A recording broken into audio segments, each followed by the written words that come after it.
Iran Israel চলমান যুদ্ধে আমরা মুসলিমরা কোন পক্ষ নিব? কারণ ইরানি মুসলিমদের আকীদা ও আমাদের আকীদার মধ্যে ব্যাপক পার্থক্য রয়েছে। দেখুন, একটা কমন নীতি আমাদের প্রত্যেকেরই জানা থাকা দরকার। সেটা হলো, একজন মুসলমান তিনি সবসময় মাজলুমের পক্ষ অবলম্বন করবেন। যখন দুটি বিবাদমান পক্ষের মধ্যে একটা মাজলুম আর একটা জালিম হবে, তখন সেই ঘটনায় মুসলমানরা সবসময় জুলুমের বিরুদ্ধে অবস্থান নেবে। এটা হলো কমন নীতি।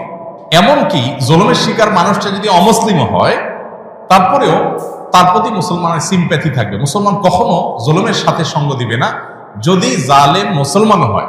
অতএব আপনার সাথে কোনো মাজলুমের যদি আকীদাগত মতপার্থক্য থাকেও, সেই মতপার্থক্য আপন জায়গায় থাকবে, সেটাকে আপনি রাখবেন, এবং বিরোধিতার জায়গাটা আপন জায়গায় থাকবে। কিন্তু এত সত্ত্বেও যদি সে জুলুমের শিকার হয়, তাহলে আপনি জুলুমের বিরুদ্ধে অবস্থান নিবেন। অন্তত সার্বিকভাবে, সামগ্রিকভাবে আপনি সেটার বিরুদ্ধে অবস্থান নিতে না পারলেও মানসিকভাবে হলেও তার বিরুদ্ধে আপনাকে অবস্থান নিতে হবে। এটা হলো মৌলিক নীতিমালা। মুসলমান কখনো জালেমের পক্ষে যেতে পারে না, মাজলুমের পক্ষ মুসলমান সবসময় নিবে।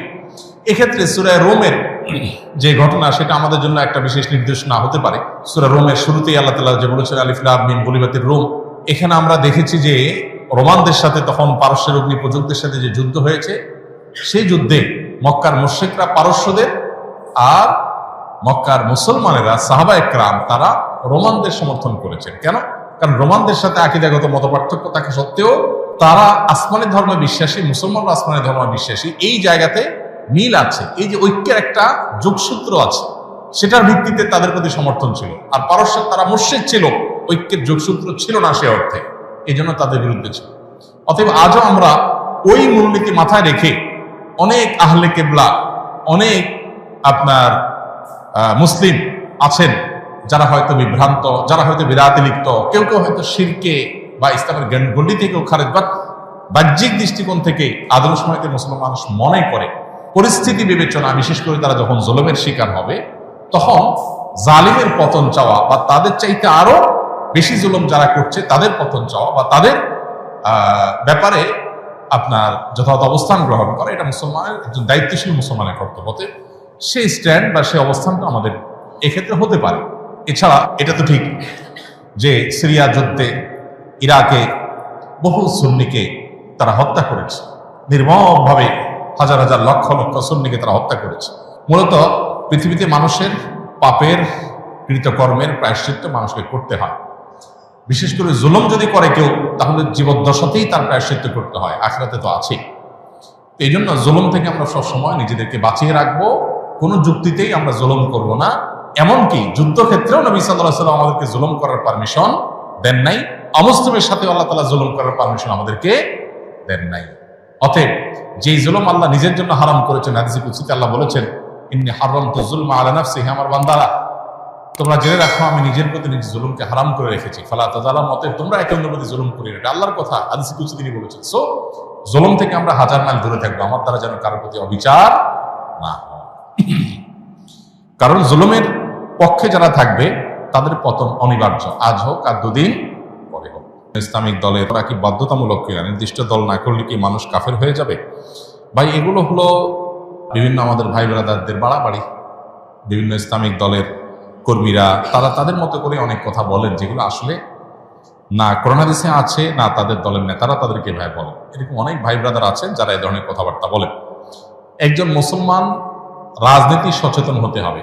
ইসলাম এবং মুসলমানদের কল্যাণ কোন দিকে, অকল্যাণ কোন দিকে, এইটুকু বোঝার মতো ক্ষমতা একজন মুসলমানের মধ্যে থাকতে হবে। এবং তিনি ইসলাম এবং মুসলিমদের কল্যাণ, নিজের দেশ, মাটি, মানুষের কল্যাণ বিবেচনা করে তাকে সিদ্ধান্ত নিতে হবে।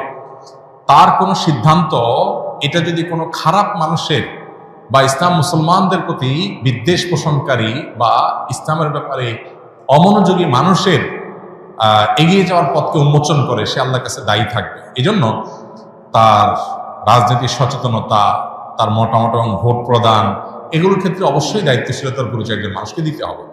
কিন্তু একই সাথে দাওয়াতি কাজ করার জন্য, ইসলামের মানুষকে আহ্বান করার জন্য অনেক প্ল্যাটফর্ম আছে।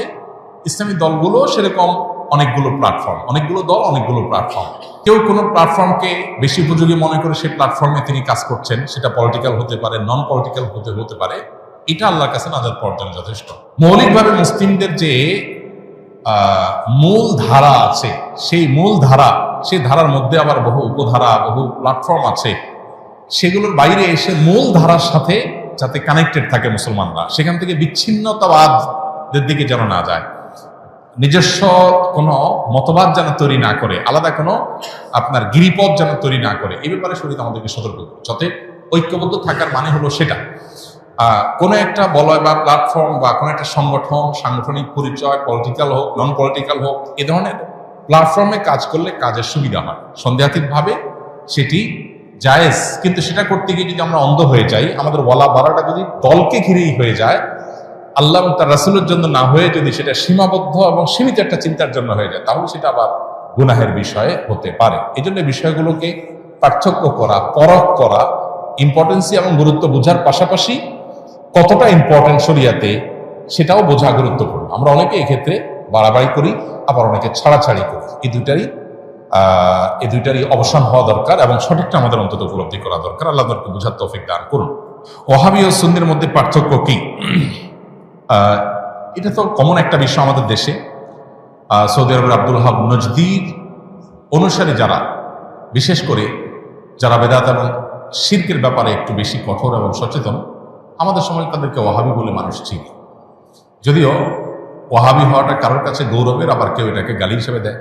আবার এর বিপরীতে যারা আহলে সুন্নাত জামাতের অনুসারী বলে দাবি করেন নিজেদেরকে, তারা নিজেদেরকে সুন্নি হিসাবে পরিচয় দেন।